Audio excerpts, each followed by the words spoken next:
నాకైతే అనుమానం రాలా, అందుకే నేను చేయాలో నాకు తెలియదు. సరే భవిష్యత్తులో అంటే ఎన్నికల్లో ఎంపీగా బయటకు వస్తారు, మళ్ళీ కూడా చేస్తారు. ఖచ్చితంగా నేను నరసాపురం నుంచి ఎంపీగా రావాలి. జగన్మోహన్ రెడ్డి అనేవాడు ఇక్కడ ఎన్నికల్లో ఓడిపోవాలి, రాష్ట్ర ఎన్నికల్లో అనేది మెజారిటీ ప్రజల అభిప్రాయం ఈ రోజుకి. సో డెఫినెట్గా వాళ్ళ కోరిక తప్పకుండా నెరవేరుతుంది అనేది నా విశ్వాసం. అది అతి విశ్వాసం కాదని నేను అనుకుంటున్నాను. 1వ తారీఖు సోమవారం సుప్రీంకోర్టులో జస్టిస్ సంజీవ్ ఖన్నా గారి ధర్మాసనం కోర్టు నెంబర్ 2 అందులో 1వ తారీఖు 1వ కేసుగా నేను ఈ ఆంధ్రప్రదేశ్ రాష్ట్ర ముఖ్యమంత్రి జగన్మోహన్ రెడ్డి, ఎన్నో కేసుల్లో నిందితుడిగా ఉన్న ఈ జగన్మోహన్ రెడ్డి హైదరాబాద్లో ఉన్న సిబిఐ కోర్టుకి సుమారు ఇంకా అన్ని కేసుల్లో కలిపి ఒక 3000 వాయిదాలు ఇప్పటి వరకు కోరటం జరిగింది అన్న దాని మీద త్వరితగతిన విచారించాలి అని ఒకటి. అసలు ఇన్నాళ్ళు కోర్టుకి వెళ్ళలేదు కాబట్టి అసలు బెయిల్ కూడా రద్దు చేయాలి అని ఇంకొకటి వేసిన పిటిషన్లు 1వ తారీఖు సెకండ్ కోర్టులో ఫస్ట్ కేసుగా విచారణకి రాబోతుంది. ఏం జరుగుతుందో చూద్దాం. సో హైకోర్టులో అయినా, సుప్రీంకోర్టులో అయినా, ప్రజాకోర్టులో అయినా ఆ ఉన్మాది మీద పోరాడింది పార్టీలకి సంబంధం లేకుండా. ఇప్పుడు ఎవరో అందరూ చెప్తున్నారు కదా, మా పార్టీలో లేడు సభ్యత్వం అని. ప్లస్ కరెక్టే, పార్టీలో ఏ పార్టీలో సభ్యత్వం లేకుండా ఒంటరి వ్యక్తిగా జగన్మోహన్ రెడ్డి మీద నేను పోరాడుతున్నా. అందులో భాగంగా ఆ మ్యాటర్ రేపు 1వ తారీఖు 1వ కేసుగా వస్తుంది. ఏం జరుగుతుందో చూద్దాం. అంటే ఓవర్ నైట్ మిరకిల్స్ జరగకపోవచ్చు, కానీ చూద్దాం. నా కేసు తప్పు అనడానికి లేదు, ఎందుకంటే 3000 పైన వాయిదాలు అతను అడిగిన మాట నిజం. అన్ని వాయిదాలు ఇవ్వకూడదు అని రూల్స్ ఉన్నమాట నిజం. సో మరి చూద్దాం, మరి న్యాయస్థానం ఏం చేస్తుందో. సో మరి గొంతు విప్పి ఇటువంటి అన్యాయాల్ని కోర్టులో ప్రశ్నిస్తే సీట్లు ఎవరమ్మా అంటారా? చూద్దాం ఏమవుతుందో చూద్దాం.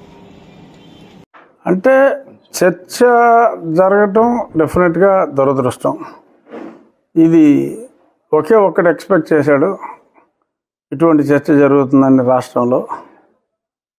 ఒక్కడెవరో తెలుసా మీకు? పేరు జగన్మోహన్ రెడ్డి. ఆడికి ఒక్కడికే ఎక్స్పెక్ట్ చేయగలిగాడు, ఇంకెవరు ఎక్స్పెక్ట్ చేయలే. నాకైతే డౌట్ ఉంది, అనుమానం నాకైతే ఉంది. కానీ ఎన్నోసార్లు అతను అనుకున్నది చేయలేకపోయాడు. నన్ను డిస్క్వాలిఫై చేయలేకపోయాడు, నన్ను చంపలేకపోయాడు, అలా చాలా విషయాల్లో ఫెయిల్ అయ్యాడు. ఇక్కడ కూడా ప్రయత్నంలో అతను ఫెయిల్ అవుతాడు అనుకున్నాను, కానీ టెంపరీగా సక్సెస్ అయ్యాడు. ఖచ్చితంగా మనస్ఫూర్తిగా నేను నమ్మి చెప్పేది ఏంటంటే 3-4 రోజుల్లో తప్పకుండా కూటమి తిరిగి నన్ను, అది బీజేపీ కావచ్చు, టీడీపీ కావచ్చు, ఏ పార్టీ అయినా కావచ్చు, గతంలో నేను ఎందుకని చెప్పానో, ఏ పార్టీయో నేను ఇప్పుడు చెప్పలేనని చెప్పింది ఈ ముందు చూపుతోటే చెప్పా. పలానా పార్టీ అంటే ముందు ఆ పార్టీకి వలేసేస్తాడని చెప్పి నేను ముందు చూపుతో ఏ పార్టీయో చెప్పకుండా నేనున్నా. బట్ ఎనీహౌ తప్పకుండా కూటమి తరపున ఆల్రెడీ భారతీయ జనతా పార్టీకి సీటు వచ్చింది కాబట్టి మేబీ భారతీయ జనతా పార్టీ తరపునే పోటీ చేయడానికి అవకాశాలు ఎక్కువ ఉండొచ్చు. బట్ ఖచ్చితంగా కన్సిడర్ చేస్తారు అనే అభిప్రాయం అయితే నాకు పూర్తిగా ఉంది.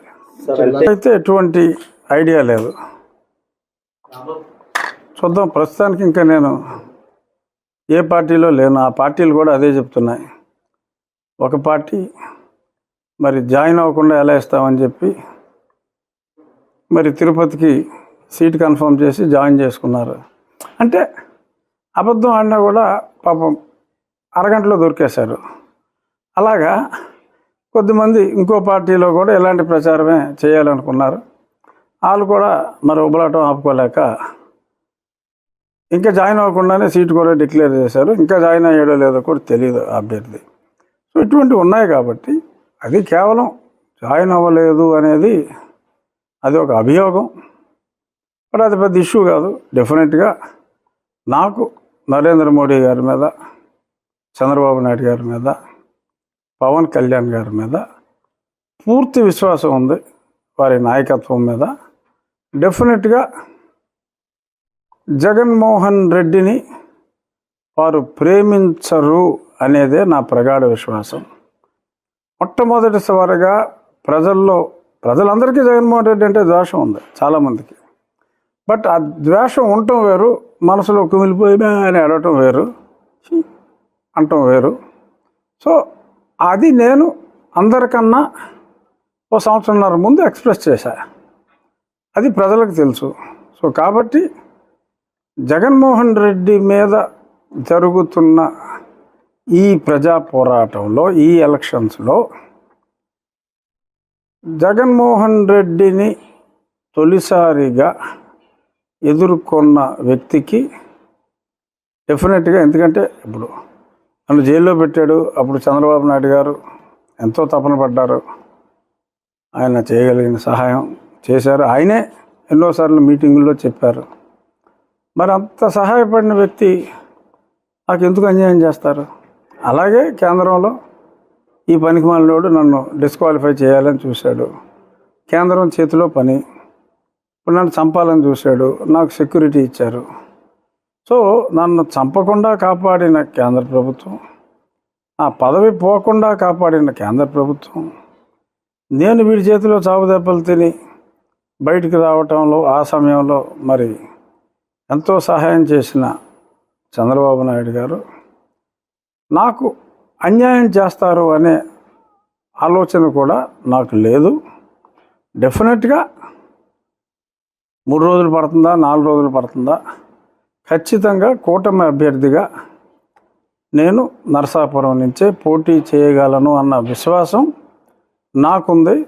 నాకన్నా ఎక్కువగా ఆ నియోజకవర్గ ప్రజలకే కాదు, రాష్ట్రంలో ఉన్న జగన్మోహన్ రెడ్డిని ద్వేషించే అందరికీ కూడా ఉంది. ఇంతమంది కోరుకుంటున్న